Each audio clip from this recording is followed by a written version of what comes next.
Hello, St. Thomas. This week's edition of Corcoran's Corner features our assistant principal, Dr. Tyrrell. Welcome, Dr. Tyrrell. Hi, I'm so glad to finally be invited. So, Dr. Tyrrell has really done an outstanding job in leading our school in our MAPS testing, both in this last year and this year. And so I invited her to tell us a little bit about MAPS testing, why we do it, and for our 2nd through 8th graders, our parents receive those MAP scores this week. So could you fill us in a little bit about MAP scores, how things went, and those emails that got sent out?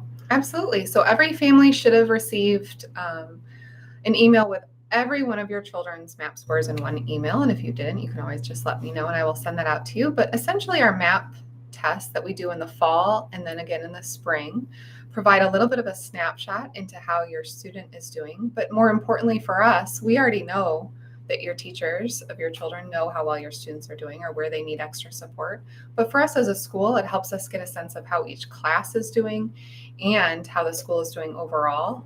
And that information then can help us improve student outcomes, which is ultimately our goal. Yeah. And the MAPS tests are done by every Catholic school in the diocese. They also do MAP tests, and the 4 categories are math, literacy, reading, and science, right? So those are the scores that they'll see. Right. So every school of the diocese is required to take the MAP test beginning in 2nd grade all the way through 8th grade. Beginning in 3rd grade, our students start to add on the science test. So that is what they start in 3rd grade, but otherwise it's language usage, reading, and math, and then the science. Mm-hmm. And you can see the growth each year on those charts. Absolutely. So if it's your first time, if you have a 2nd grader, you're receiving a MAP score, it might be a little bit harder to understand.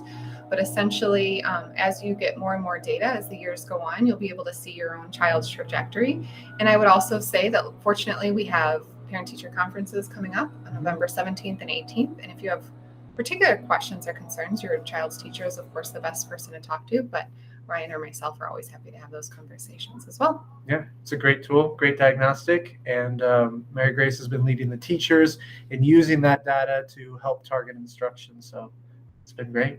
Absolutely. It's not fun taking it, but it's fun looking at the data.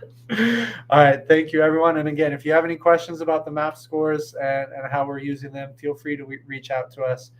It is a great opportunity for us to take a snapshot and look at our data and be able to compare it nationally and locally with our Catholic schools.